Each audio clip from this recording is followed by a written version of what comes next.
तर बांधवांनो, आजच्या व्हिडिओमध्ये आपण पाहणार आहोत की येडेश्वरी मातेला नैवेद्य कोणता आवडतो, सगळ्यात जास्त नैवेद्य. येरमाळ्याची सती का म्हणतात? आपण यात्रेला गेल्यानंतर पहा, मंदिराच्या आजूबाजूला अनेक दुकाने, त्या ठिकाणी बाहुल्याही काय असतात, परंतु या बाहुल्या मातेला का आवडतात, या सगळ्या गोष्टींचं खरं रहस्य आज आपण या व्हिडिओमधून पाहणार आहोत. त्यासाठी व्हिडिओ नक्की पहा. अखंड महाराष्ट्राची कुलमाता आई तुळजाभवानीची सगळ्यात लाडकी धाकटी बहीण त्या ठिकाणी येडेश्वरी माता प्रकट झाली. तर बांधवांनो, हे जे येरमाळा गाव आहे, हे बाला घाटाच्या कुशीमध्ये वसलेलं सुंदर असं निसर्गरम्य गाव आहे. आणि याच गावाच्या जवळ डोंगरावरती आई येडेश्वरी मातेचं भव्य असं मंदिर आहे.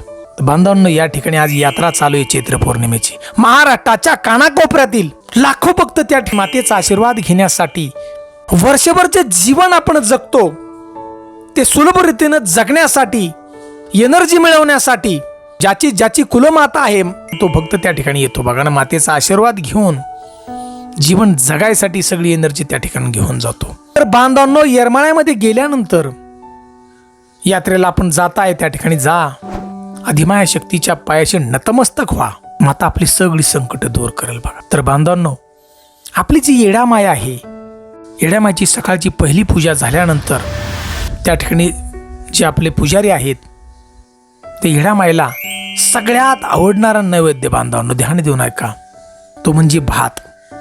भातामध्ये मीठ टाकायचं नाही, बिन मिठाचा भात आणि त्याच्यावरती तुपाची धार, तो नैवेद्य येडामायला दाखवला जातो. आणि बांधवांनो, तोच नैवेद्य सगळ्यात जास्त आवडतो मातेला. तर दुसरं राहिलं जे बाहुल्या का त्या ठिकाणी असतात, का आवडतात येडामायला बाहुल्या?